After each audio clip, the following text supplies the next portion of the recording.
Today, I'm going to talk about the 5 ways to reverse prediabetes naturally. These are number one, getting physically active. Number two, cutting out all ultra processed foods and sodas. Number three, switching to a predominantly plant based diet. Number four, decreasing your calorie consumption substantially. And number five, increasing your natural fasting period. Okay, first, let's talk a little bit about what is exactly prediabetes. Well, it's not actually a specific diagnosis with a medical treatment per se. Rather, I would encourage you to look at it as a zone of risk in your life where you go from having a normal metabolism to being at a higher and higher and higher risk for developing full on diabetes. And this means that you're heading to trouble, but not yet at the point of no return, which is why we're talking about reversing it. So, what is prediabetes? Well, you can think that it's practically the same thing as metabolic syndrome. Now, metabolic syndrome is when somebody has a constellation of these health issues. Number one, high blood cholesterol, high blood lipids. Number two, high blood pressure. Number three, high blood sugars. And by the way, you measure blood sugars with a specific blood test that looks for something called hemoglobin A1C, which your doctor can order. All right, metabolic syndrome, also expanding waistline. So if you think about your body as having a tube, right? So if you cut yourself sideways and turn it on the side, you get a tube. And when you're actually getting extra body fat, it's swelling the tube, stretching the tube, and the waistline around here, it's going to stretch up. All right. Expanding waistline means you're growing more and more visceral fat inside the tube of your body. And this is the kind of fat that when you have too much of it is dangerous because it's inflammatory and harmful. Pretty much interferes with everything from your appetite control to your abilities of your body to control blood sugar and many other hormonal aspects related to health and well-being. All right, so you don't want too much visceral fat. And by the way, metabolic syndrome doesn't just suddenly develop. In fact, it sneaks up on you over the course of months or years.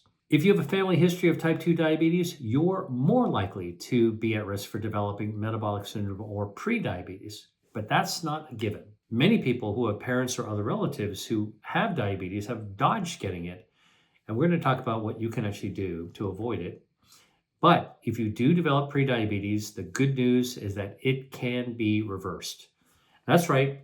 Prediabetes is just one of those health conditions that if you let it go and watch it get worse, it will develop into full-blown diabetes, one of those chronic diseases that nobody wants to get. And even if you develop type 2 diabetes, it is still possible to reverse it, but you need to understand how to do this. Okay? So, let's talk about disease reversal and how it used to be thought to be impossible, but we're discovering more and more that we can actually reverse diseases. Let me give you a couple of examples. Cancer being, to me, one of the most dramatic examples. When I went to medical school, I was taught that, if you diagnose cancer late in the game where it's already spread, pretty much it's going to be game over for the most part. And the treatments that are given might work for a little while, but unlikely to work for a long time. And that's chemotherapy, which has terrible side effects, very severe side effects for the benefit that it actually can generate. But ultimately, the cancer is going to spread and it's going to win the battle. Well, we're now discovering that you can reverse cancer by arming the body's immune system using a cancer treatment called immunotherapy. Now, immunotherapy is one of the most natural treatments in the world because it's not chemo. It doesn't kill the cancer cells directly.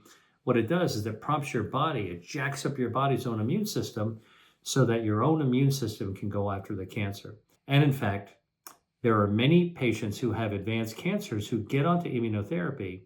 And if they are a responder, and that's an area of research I'm working on, how do you make people better responders? If they respond to immunotherapy, literally the immunotherapy can arm their immune system to wipe out, scrub out all cancer. So my own mother actually had endometrial cancer, became stage 4, and she had immunotherapy, and she went from stage 4 to stage 0. And 10 years later, she is perfectly healthy without any sign of cancer, never had chemotherapy. So the impossible is becoming possible, and we're able to do things that we never thought we could do. So that's an example of disease reversal. Here's another example of disease reversal, which is heart disease, right? We used to think, and I was taught this in medical school, that if you had coronary artery disease, atherosclerosis, narrowing of the blood vessels feeding everywhere, but feeding your heart and your brain, that eventually you're actually going to wind up continuing to build up that clogging of the arteries until the blood flow is so poor that you're going to wind up actually having a heart attack or a stroke or some other catastrophic event, right? And so that's when you have to break out the roto-rooters and open up and put a stent in, or maybe do bypass surgery, et cetera, et cetera. Well, now we know that it's possible to reverse heart disease using diet and lifestyle. And this was the pioneering work of my friend and colleague, Dr. Dean Ornish, who actually showed that even if people have very, very narrowed blood vessels, that if they embark on a intensive lifestyle regimen with good diet and exercise and stress modification, that you can actually reverse, you can actually improve the blood flow without the need for a cardiology intervention, right? By an interventional cardiology, by putting in a stent or a balloon. That's quite amazing. We're also realizing that you can reverse Alzheimer's disease. A recent clinical study that Dean Ornish also performed at the Preventative Medical Research Institute involved 51 patients with cognitive disorder and Alzheimer's, and it showed that you can actually reverse the degree of cognitive deficit and slow the progression of it using intensive diet and lifestyle change. In fact, the same diet and lifestyle changes pretty much that are beneficial for heart disease as well. Now, more researches need to be done for all of these conditions, but we know for sure that it's possible to prevent type 2 diabetes by reversing pre-diabetes. All right, so let's get into it. Here are 5 ways to reverse pre-diabetes. Again, step 1, get physically active. Step 2, cut out all your ultra-processed foods and sodas. Step 3, switch to a predominantly plant-based diet. Step 4, decrease your caloric consumption substantially. Number 5, increase your natural fasting period. So I want to explain all of these, and let's dive in. Are you ready? Okay, so the goal is to reverse the problems of metabolic syndrome and to tip your metabolism back into its normal zone. Now, in prediabetes, you have insulin resistance, which means that your body's unable to process blood glucose, which is what insulin's role is. So if you're resistant to insulin, your blood glucose is going to go up and your blood glucose is going to run high, all right? And high blood glucose is dangerous for a number of reasons. One of the reasons is that your body is going to try to produce more insulin to make it draw that sugar in. But again, because your body's insensitive to it, it's time to create more insulin. So this is actually a vicious circle of actually more and more insulin, but less and less effectiveness in drawing blood sugar in. So what can you do to regain insulin sensitivity? All right, that's a very, very important thing. Now, obviously, eating less sugar, less candies, cakes, sweets, pastas, carbs, eating less of that stuff is going to be helpful, but that's only one thing. You have to reboot your body's sensitivity to insulin. And type 2 diabetes is basically a state where your body can make insulin, but it doesn't respond to it. So your blood sugar goes up, up, up, up, up, and you're not storing that energy. Even though it's in your body, it's in your bloodstream, you can't store it into your muscles and you can't store it into your fat. Now, remember, high blood sugar is dangerous and it sets you up for everything from cataracts to heart disease to kidney failure, even to dementia, we think. So you have to reverse this if you want your health back. This is one of the reasons to actually try to reverse prediabetes. All right, the first thing you do is to get physically active. This is one of the most important steps. Now, many of us actually do regularly exercise, but a lot of us don't get enough exercise. And let me tell you why this works to reverse prediabetes. Number 1, exercising has been shown to help your body regain insulin sensitivity. All right. Now your insulin's working. Now your glucose is being drawn into your muscles. All right. Not only is your metabolism actually right sizing, but you're needing to make less and less insulin. All right. And what that does, it puts less burden on your pancreas. It actually creates less insulin-like growth factor, which can actually trigger dangerous processes, including cancer. And the specific kind of exercise you want to do to reverse prediabetes is aerobic exercise, where you get your heart rate up. You want to increase your body's use of oxygen and work your major muscle groups. And you could do this with walking, brisk walking, dancing, running, using a treadmill, getting on an exercise bike, or even better yet, go outside and get on a real bike trail. And this has been shown. An analysis by researchers at Harvard Medical School and 2 universities at China looked at 10 randomized controlled trials involving a total of 815 people. And these are all the people with pre-diabetes. And what this analysis showed is that aerobic exercise 3 to 4 times a week clearly and significantly improved insulin sensitivity, meaning it lowered insulin resistance. It improved blood glucose, which is reflective of insulin sensitivity. It improved body mass index, or BMI. BMI is just one measure of your overall metabolic health. It's still useful. Now there's about BRI, body roundness index, but this study actually looked at improved body mass index for metabolic health, and actually exercise had a benefit. All right. Now, the second thing you can do to reverse prediabetes is cut out all of your ultra-processed foods and sodas. Now, this really refers to junk food and soft drinks, which a lot of people consume, all right? And not only do they consume it, they consume a lot of it. So my guess is that regardless of your health, you might have consumed one of these foods, ultra-processed foods, or a soda every now and then, maybe more often, and maybe recently. But if you want to reverse prediabetes, it's time to cut them out completely. Now, let me explain to you how all this works. In addition to all the empty calories that junk food, ultra-processed foods deliver to your body, empty calories means you get the sugar, you get the calories, but you don't get any of the polyphenols, you don't get any dietary fiber, you don't get any of this other good stuff that's in whole plant-based foods. What ultra-processed foods deliver are chemical preservatives and artificial coloring, artificial flavoring, and sometimes artificial sweeteners that damage your gut microbiome. That's your healthy gut bacteria. And your healthy gut bacteria is really important for insulin sensitivity. In fact, it streamlines your glucose efficiency, how well your body is able to, your metabolism is able to bring blood glucose from your bloodstream into your body through insulin. Ultra-processed foods can damage your gut microbiome. And if that function is damaged, then you're not going to be as insulin sensitive. You're going to become insulin resistant. All right. Your blood glucose is going to rise, and then your body's going to make more insulin to try to chase it down.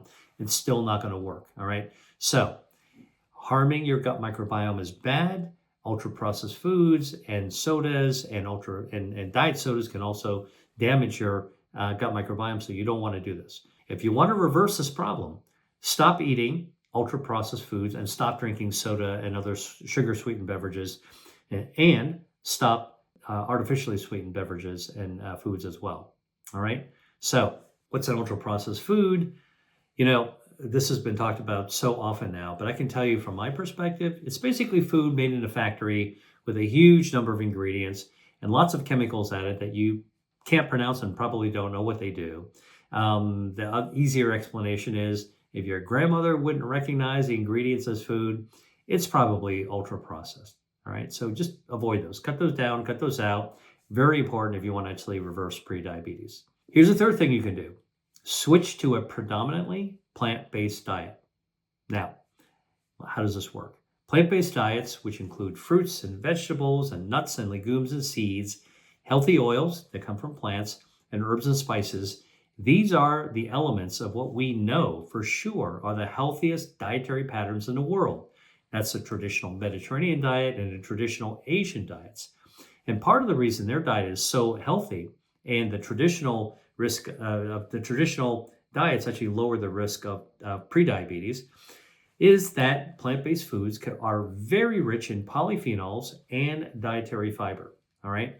And the bioactives, for example, that are in many of these plant-based foods, chlorogenic acid, lycopene, ellagic acid, sulforaphanes, there's many, many more. All of these bioactives from plant-based foods can lower inflammation. They can burn down excess harmful body fat, which then improves your insulin sensitivity.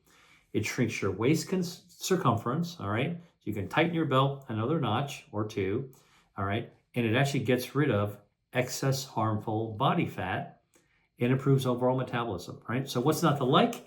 Well, look, if you actually think about traditional Asian and traditional Mediterranean recipes, they're all delicious, right? I dare you to go to a Mediterranean restaurant, open up the menu, and not find something that you think is going to taste good. Same thing in an Asian restaurant that serves traditional food. You're going to find a lot of veggies. You're going to find plant-based foods that are there that are good for health. So eating these foods that contain these bioactives are not only delicious, but they should be part of a program to reverse prediabetes naturally. All right. What's the fourth thing you can actually do to reverse prediabetes? Well, you want to decrease your calorie consumption substantially. Let me tell you how this works. When you actually eat food, you are actually eating the substances that give your body fuel.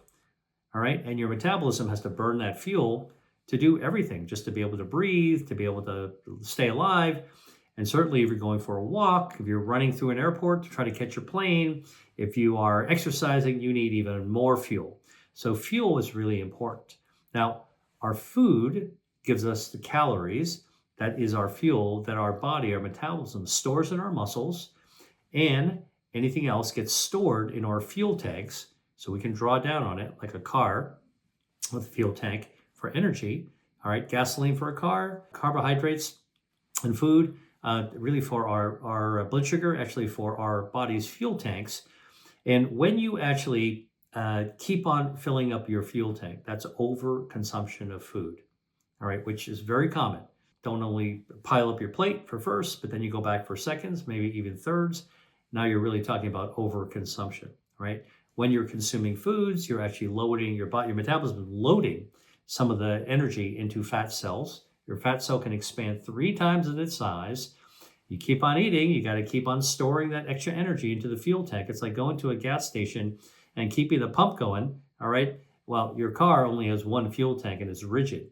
Our body, when it stores fuel through our food, it stores in our fat, and our fat cells can stretch pretty big, 3 times. So if you keep on eating, it'll actually fill up another fat cell 3 times. And if you keep on eating, fill up another one, another 3 times. Oh, you're still eating and we're running out of fat cells? Let's go ahead using stem cells and make a new fat cell and fill that one up too. And so on and so on and so forth. So you can see by over-consuming food, calories, you're going to actually fill up more and more fat cells as your fuel tanks. And now you're actually going to pile up the fat.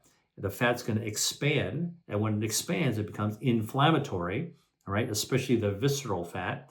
And when visceral fat, which is inside your belly, viscera, when visceral fat expands, it actually becomes inflammatory, and that inflammatory state leaks out into your body, but it also disrupts the hormones produced by your fat naturally to be able to actually bring down blood glucose. So there's a fat hormone called adiponectin. Adiponectin actually collaborates, works hand in hand with insulin to be able to actually produce that insulin sensitivity, so your blood glucose gets into your cells. If you mess up that adiponectin, which you will do if your fat becomes inflamed, just derails that hormone. All right. Now your insulin is not going to work as well, so you're becoming insulin insensitive. That's prediabetes. All right. So if you want to actually reverse prediabetes, what you want to do is burn down some of those extra fuel tanks. All right. But you also want to cut down your caloric consumption substantially. Don't keep on filling up those fuel tanks day after day, week after week, month in and month out. You keep on piling up fuel tanks. Think about what would happen if you went to the gas station and you did much more than fill up your car for one trip, but you brought jerry cans of gasoline in and you kept on filling those up and storing them in your garage and fill up 2 more, store in your garage. Think about it. You're going to actually have a ton of fuel in your garage. And eventually it's going to become a dangerous, toxic, flammable mess, a hazard. And that's exactly what happens when you overconsume it moves you towards prediabetes, insulin insensitivity. All right, so you don't want to be doing that. All right, the fifth thing you could do to actually reverse prediabetes is to lengthen your natural fasting state. So many of you will have heard about intermittent fasting. What I want to tell you is that it's the most natural thing, intermittent fasting. It's not just a fad or a trend. It's something that we all do all the time throughout our entire lives. And here's why. Fasting is simply the act of not eating, or the state of not eating. When you're fasting, your metabolism switches into gears like a Ferrari, like a race car, switching gears. And it switches gear from fat storing mode, which is what's happening when you're eating during the day, right? Your body needs to be prepared to store that energy. But when you go into a fasting state, you're not eating for a long enough period of time, your body goes, oh, let's switch gears. And instead of storing fat, guess what it does? It burns fat down, all right? So the fat burning part of fasting is a key part of intermittent fasting, right? So when do you do this? When's the most natural time to do intermittent fasting? Well, take advantage of the fact that when you're sleeping, right? We all go to sleep at night. And if you're sleeping for 8 hours, which is a good, healthy amount of sleep, guess what? You're not eating for a long enough period of time where your body switches gears into that Ferrari mode, okay? And now you go to fat burning. So while you're sleeping, you're actually burning fat. You're not exercising, you're burning fat. Interesting thing, right? Hey there, check this out. I've got a guide for you. It's about 3 foods to fight diabetes, and it's free. In the guide, I share simple, easy-to-use ingredients that you can add to your meals starting today. These are the foods that I eat myself, and they're packed with healthy bioactives that support your metabolism and help prevent insulin resistance. My guide is yours right now, free in the caption below. All you've got to do is click the link below the video. Now, let's get back to the other video. Okay, now, if you want to extend your fat burning time, you extend your fasting time. It's a really powerful but light lift way of actually doing this, all right? And let me actually tell you how to actually extend your natural fasting time. So I'm gonna give you some hypotheticals, but just follow with me here. In your own case, it might be a little bit different in terms of the timing. So I'm gonna say that most people eat dinner at 7 o'clock. And let's say that you spend an hour for dinner, which I think is pretty typical in many parts of the world.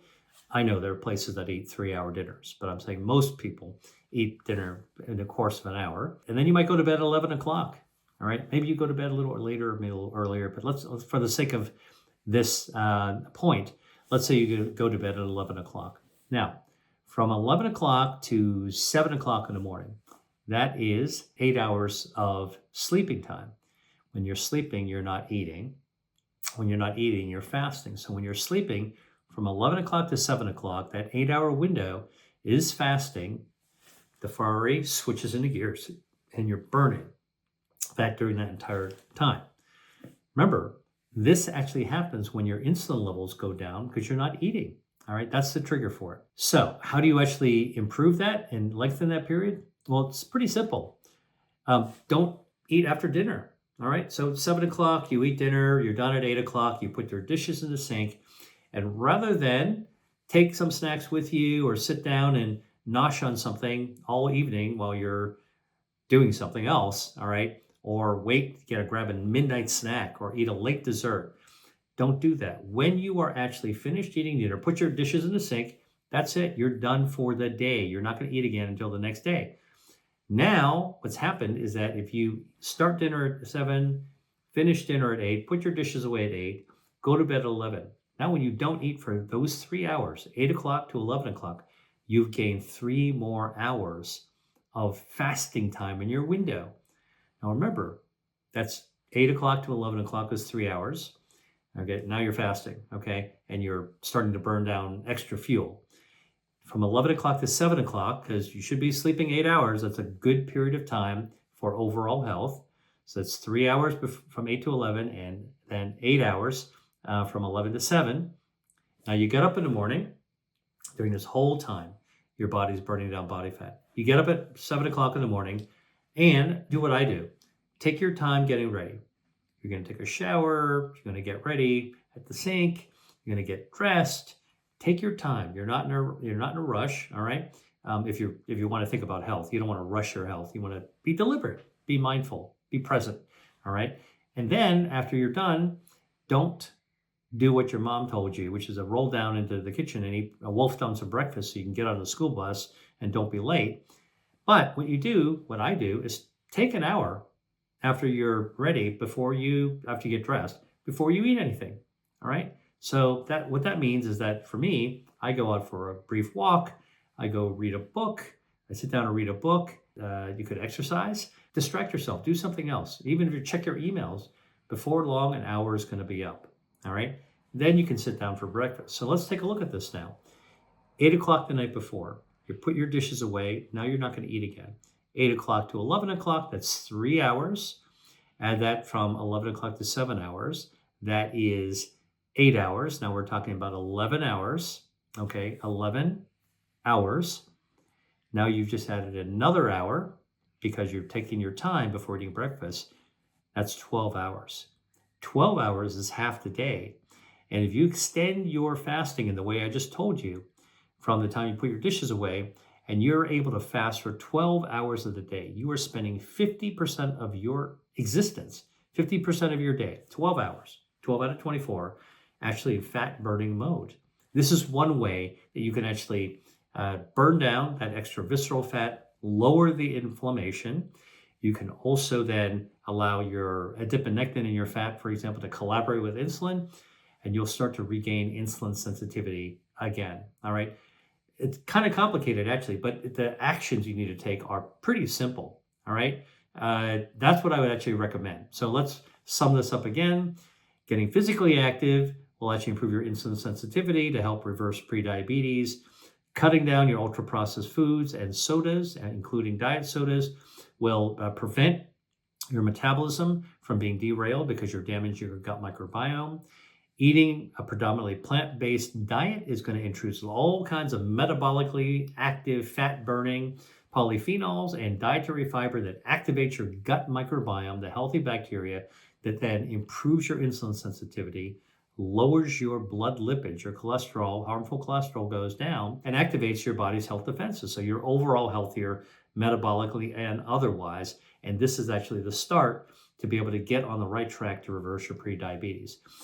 The fourth thing we talked about is actually decreasing your caloric take substantially. All right. Less food, less fuel, less overwhelming, less your metabolism, less inflammation. All right. So how I suggest decreasing your calories substantially is, number one, don't fill up your whole plate. All right. Take only 2/3 of what you would normally take. Leave a third behind. All right. Somebody else will eat it. Don't worry. And then what you want to do is don't feel like you have to finish the plate, and do not go back for seconds. All right. Don't go back for seconds and quit the Clean Plate Club. These are some simple ways to actually cut down your caloric consumption substantially. Remember, calories are what we call our fuel. Like in a car, they're called gallons, right? Or liters, depending on where you live. But in your body, it's called calories. That's just the name of the currency, the value of it. All comes from food, and it's all energy. And finally, we can increase your natural fasting period. And remember, when you're fasting, your body is shifting into gears to burn down extra harmful body fat, which then makes your body more normal, more insulin sensitive. And fasting also helps your gut microbiome reboot itself. This is something that's quite amazing. And so when your gut microbiome resets itself, it can actually go to work to helping to protect and improve your insulin sensitivity. So these are just some really simple ways that you can actually take control of prediabetes to reverse it. Now, obviously, if you got prediabetes, you should see your doctor. You need a full physical and complete evaluation of your body.